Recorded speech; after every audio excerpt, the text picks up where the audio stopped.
Hey guys, this is Tohit. আজি আমি discuss কৰিম SSC MTS 2024 এক্সাম যে হৈ আছে তো আমি আলোচনা কৰিম আজ 28 অক্টোবৰৰ পৰা 15 নৱেম্বৰলৈকে যে এক্সাম হ'ব তো ইয়াৰ কাৰণে আমি সম্ভাৱিত প্ৰশ্ন লৈ আহিছোঁ জিকে জিএছৰ এইটো অকল এছামিছ মিডিয়ামৰ ষ্টুডেণ্টৰ কাৰণে তো most important 25 question most important তো আপোনালোকে চাব তো কুৱেশ্যন কেইটা কি হয় তো দেখাই আছোঁ কুৱেশ্যনগুলো আমি আলোচনা কৰিম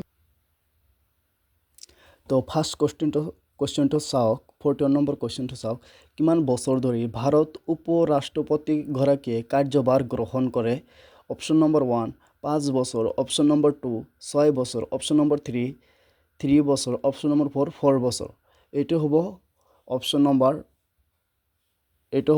নম্বৰ 1 5 বছৰ কাৰেক্ট তাৰ পিছৰ কুৱেশ্যনটো চাওক 42 নম্বৰ কুৱেশ্যনটো চাওক তলত দিয়া ভাৰতৰ কোনজন মোগল সম্ৰাট শাহজাহানৰ পুত্ৰ আছিল option number 1 Humayun option number 2 Jahangir option number 3 Aurangzeb option number 4 Sikandar Lodi এইটো কাৰেক্ট আনসাৰ হ'ব অপশ্যন নম্বৰ 3 ঔৰংগজেব আৰু এটা প্ৰশ্ন ইয়াৰ পৰা আহিব পাৰে যে শাহজাহানৰ পত্নীৰ নাম কি আছিল শাহজাহানৰ পত্নীৰ নাম আছিল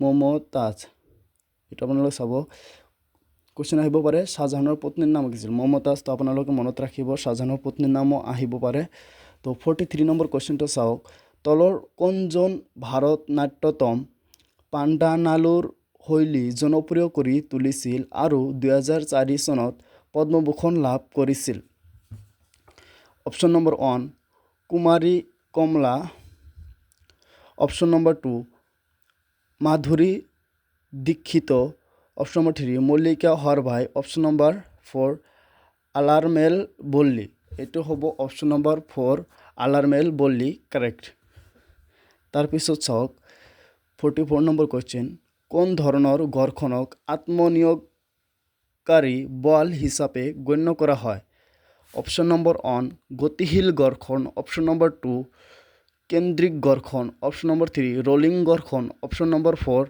স্থায়ী গড়খন এইটো কাৰেক্ট উত্তৰ হ'ব অপশ্যন নম্বৰ 4 স্থায়ী গড়খন এইটো হ'ব অপশ্যন নম্বৰ 4 44 নম্বৰ কুৱেশ্যন চাওক আল্লুৰী সীতাৰাম ৰাজু ভাৰতৰ ড্যাশ ৰাজ্যৰ এজন জনজাতীয় স্বাধীনতা সংগ্ৰামী আছিল অপশ্যন নম্বৰ 1 মহাৰাষ্ট্ৰ 2 গুজৰাট 3 অন্ধ্ৰপ্ৰদেশ 4 বিহাৰ এইটো হ'ব অন্ধ্ৰপ্ৰদেশ অপশ্যন নম্বৰ 3 কাৰেক্ট তাৰপিছত চাওক SAI হৈছে ভাৰতৰ শীৰ্ষ ৰাষ্ট্ৰীয় ক্ৰীড়া সংস্থা SAI ৰ সম্পূৰ্ণ ৰূপ কি SAI ৰ ফুল ফৰ্ম সুধিছে তে SAI ৰ সম্পূৰ্ণ ৰূপটো হৈছে আপোনালোক অপশ্যন কেইটা আগতে চাওক sport association of India 2 option number 2 sport agency of India option number 3 sport authority of India option number 4 academy of India এইটো কাৰেক্ট উত্তৰ হ'ব option number 3 sport authority of India অৰ্থাৎ ৰাষ্ট্ৰীয় ক্ৰীড়া কৰ্তৃপক্ষ তাৰপিছত কুৱেশ্যন চাওক 47 নম্বৰ কুৱেশ্যন চাওক তলৰ কোনজন ভাৰতৰ হোৱাক শাসক আছিল খ্ৰীষ্টপূৰ্ব 130 পৰা 150 লৈকে বিন্দুসাৰ অপশ্যন নম্বৰ 1 2 পাণ্ডুক 3 ৰুদ্ৰদমন 4 সষ্টনা এইটো হ'ব অপশ্যন নম্বৰ 3 ৰুদ্ৰদমন 48 নম্বৰ কুৱেশ্যন চাওক শ্যামৰ বছৰি 9 লাখ টকা আয় হয় নতুন শাসন আয়োগৰ স্লেবৰ হাৰ 2021 পৰা 22 বিত্তীয় বৰ্ষ অনুসৰি তেওঁৰ বাবে ভাৰতৰ কোনটো কৰ স্লেব নতুন শাসন প্ৰযোজ্য অপশ্যন 1 15% অপশ্যন 2 20% অপশ্যন 3 5% অপশ্যন 4 10% এইটো হ'ব কাৰেক্ট উত্তৰ 15% তাৰপিছত চাওক ভাৰতীয় সংবিধানৰ কোনটো অনুচ্ছেদত ভাৰতীয় নাগৰিক সংহতিৰ কথা কয় অপশ্যন 1 অনুচ্ছেদ 352 অপশ্যন 2 অনুচ্ছেদ 44 অপশন 3 অনুচ্ছেদ 14, অপশন 4 অনুচ্ছেদ 370। এইটো হ'ব কাৰেক্ট উত্তৰ। অনুচ্ছেদ 44ত কয় ভাৰতীয় সংবিধানৰ ভাৰতীয় নাগৰিক সংহিতাৰ কথা কোৱা হৈছে অনুচ্ছেদ 44 আৰ্টিকেল 44ত এইটো কথা উল্লেখ কৰা আছে। কাৰেক্ট উত্তৰ অপশন 2। ইয়াৰ পিছত চাওক 50 নম্বৰ কুৱেশ্যন। বিছমিল্লা খান আছিল দেশৰ এজন অন্যতম শ্ৰেষ্ঠ প্ৰতিনিধি। অপশন নম্বৰ 1 বাঁহী, অপশন নম্বৰ 2 তবলা, 3 হিতাৰ, 4 চেন্নাই। এইটো কাৰেক্ট উত্তৰ হ'ব চেন্নাই। বিছমিল্লা খান চেন্নাইৰ অন্যতম শ্ৰেষ্ঠ প্ৰতিনিধি আছিল। 2001 চেন্নাইৰ প্ৰতিনিধি আছিল। 51 নম্বৰ কুৱেশ্যন। 2011 চনৰ লোকপিয়ল অনুসৰি ভাৰতৰ নগৰীয়া জনসংখ্যাৰ শতাংশ হৈছে ডেশ। এইটো অপশন কেইটা চাওক। অপশন নম্বৰ 1 কৈছে 25.6, option number 2 21.6, option number 3 31.16, option number 4 35.6। এইটো কাৰেক্ট উত্তৰ হ'ব অপশন নম্বৰ 3 31.16। 52 নম্বৰ কুৱেশ্যন চাওক। গৌমুখ হিমবাহৰ পৰা ভাগীৰথী নদীৰ উৎপত্তি হৈছে। ই দেৱপ্ৰয়াগত আলাকান্দৰ লগত যোগ হৈ ডেশ নদী গঠন কৰে। এইটো হ'ব অপশন নম্বৰ 1 হৈছে Ganga, option number 2 Ravi, option number 3 Saraswati, option number 4 Yamuna. এইটো হ'ব কাৰেক্ট উত্তৰ অপশন নম্বৰ 1 গংগা। তাৰপিছৰ কুৱেশ্যন চাওক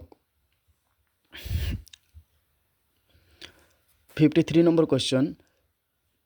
2022 চনৰ অক্টোবৰ মাহত প্ৰধানমন্ত্ৰী নৰেন্দ্ৰ মোদীয়ে আৰম্ভ কৰা ওৱান নেশ্যন ফাৰ্টিলাইজাৰ আঁচনিৰ অধীনত যি ব্ৰেণ্ডৰ অধীনত সকলো সাৰ বিক্ৰী কৰা হ'ব তাৰ নাম হৈছে। অপশন কেইটা চাওক। 1 নম্বৰ অপশন কৈছে ভাৰতী, 2 নম্বৰ অপশন ভাৰতীয়, 3 নম্বৰ অপশন ভাৰতবাসী, 4 নম্বৰ ভাৰত। এইটো হ'ব কাৰেক্ট উত্তৰ অপশন নম্বৰ 4 ভাৰত। যিটো ব্ৰাণ্ড আছিল, যিকোনো সাৰ যে আছে ইউৰিয়া, DNP, সেইবিলাক যে সাৰ আছে সকলো সাৰ ভাৰত নামৰ ব্ৰাণ্ডৰ পৰাই বিক্ৰী কৰা হ'ব। সেইটো ব্ৰাণ্ডটোৰ নাম হৈছে ভাৰত। তাৰপিছৰ কুৱেশ্যন চাওক 54। গংগাউৰ হৈছে এটা ভাৰতৰ পৰম্পৰাগত উৎসৱ প্ৰধানকৈ উদযাপন কৰা হয় ডেশ। সেইটো হ'ব আপোনাৰ option number 1 Himachal Pradesh, option 2 Rajasthan, 3 Arunachal Pradesh, 4 Tripura. এইটোৰ কাৰেক্ট উত্তৰ হ'ব অপশন নম্বৰ 2 ৰাজস্থান।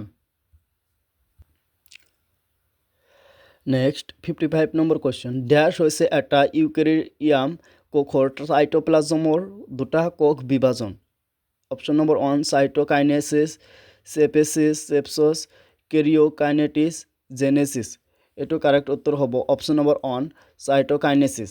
চাইটোকাইনেছিছ যে আছে চাইটোপ্লাজমৰ দুটা কোষ বিভাজন কৰে। 56 নম্বৰ কুৱেশ্যন। 2022 চনৰ ভাৰতীয় এণ্টাৰ্কটিক বিল ভাৰতৰ ডেশ মন্ত্ৰণালয়ৰ অন্তৰ্গত। এইটো কাৰেক্ট উত্তৰ হ'ব। আগতে অপশন কেইটা চাওক। অপশন নম্বৰ 1 পৃথিৱী বিজ্ঞান, 2 আইন আৰু ন্যায়, 3 বৈদেশিক বিষয়, 4 জনজাতীয় বিষয়। এইটো কাৰেক্ট উত্তৰ হ'ব পৃথিৱী বিজ্ঞান। পৃথিৱী বিজ্ঞান ভাৰতৰ মন্ত্ৰণালয়ৰ অন্তৰ্গত। 57 নম্বৰ কুৱেশ্যন। 2022 চনৰ শীতকালীন অলিম্পিক কোন চহৰত অনুষ্ঠিত হৈছে? Option 1 Milan, 2 Tokyo', 3 Beijing, 4 Melbourne. এইটো কাৰেক্ট হ'ব বেইজিং। 2022 চনৰ শীতকালীন অলিম্পিক অনুষ্ঠিত হৈছে বেইজিং চহৰত।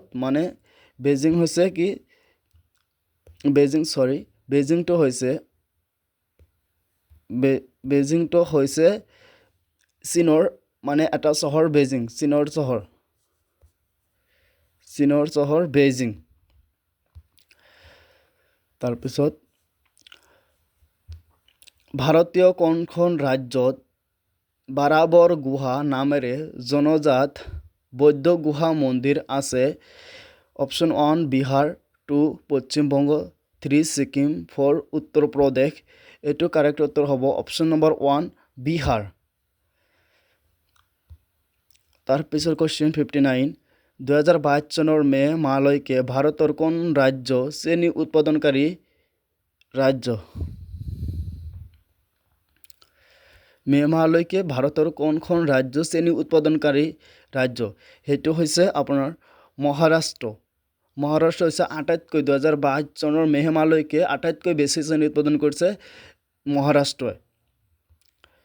তাৰপিছত কুৱেশ্যন চাওক 60 নম্বৰ কুৱেশ্যন, 1857 চনত লক্ষ্ণৌত বিখ্যাত বিদ্ৰোহী চিপাহী বিদ্ৰোহ ভাৰতৰ কোনজন স্বাধীনতা সংগ্ৰামী নেতৃত্ব দিছিল? কস্তুৰবা গান্ধী, আল্লুৰী সীতাৰামা ৰাজু, বেগম হজৰত মহল, ৰাণী লক্ষ্মীবাই। এইটো কাৰেক্ট উত্তৰ হ'ব অপশ্যন নম্বৰ 3 বেগম হজৰত মহল। তাৰপিছৰ কুৱেশ্যন চাওক 61 নম্বৰ, পণ্ডিত লাচু মহাৰাজৰ মূলত তলৰ কোনটো নৃত্যৰ সৈতে জড়িত আছিল? ওড়িশী, মণিপুৰী, ভাৰতনাট্যম আৰু আছে কি কথক। এইটো হ'ব option number 4 Kathak. 62 number question, উইডবেন যন্ত্ৰটো ড্যাছ জোখৰ বাবে ব্যৱহাৰ কৰা হয়? আপেক্ষিক আৰ্দ্ৰতা, উষ্ণতা, 3 নম্বৰ বতাহৰ বেগ, 4 নম্বৰ বতাহৰ দিশ। এইটো হৈছে অপশ্যন নম্বৰ 3 বতাহৰ দিশ জুখিবলৈ উইডবেন যন্ত্ৰটো ব্যৱহাৰ কৰা হয়। তাৰপিছৰ কুৱেশ্যন 63 নম্বৰ কুৱেশ্যন, ৰাষ্ট্ৰীয় পৰিয়াল সুবিধা আঁচনি ড্যাছ চনৰ আগষ্ট মাহত ভাৰত চৰকাৰে আৰম্ভ কৰিছিল? এইটো অপশ্যন নম্বৰ 1 1995 চনত ভাৰত চৰকাৰে আগষ্ট মাহত ভাৰত চৰকাৰে আৰম্ভ কৰিছিল ৰাষ্ট্ৰীয় পৰিয়াল সুবিধা আঁচনি। 64 নম্বৰ কুৱেশ্যন, পৰিৱেশ তন্ত্ৰত বিভিন্ন স্তৰ দখল কৰা বিভিন্ন প্ৰজাতি উলম্ব বিতৰণক ড্যাছ বুলি কোৱা হয়? এইটো হ'ব কাৰেক্ট উত্তৰ অপশ্যন নম্বৰ 1 হৈছে এইটো স্তম্ভীয়কৰণ লিখিছে, কিন্তু এইটো অলপ ভুল আছে, স্তৰীয়কৰণ। অপশ্যন 2 জৈৱ বৰ্ধন, অপশ্যন 3 বিপ্লৱ, অপশ্যন 4 পচন। এইটো হ'ব অপশ্যন নম্বৰ 1 স্তৰীয়কৰণ। 65 নম্বৰ কুৱেশ্যন চাওক, একবিংশ শতিকাৰ কোনজন বিখ্যাত ভাৰতীয় লেখকে মেলুহাৰ অমৰ শিৱ ত্ৰিলজী উপন্যাস লিখিছিল? Option 1 Durjoy Datta, option 2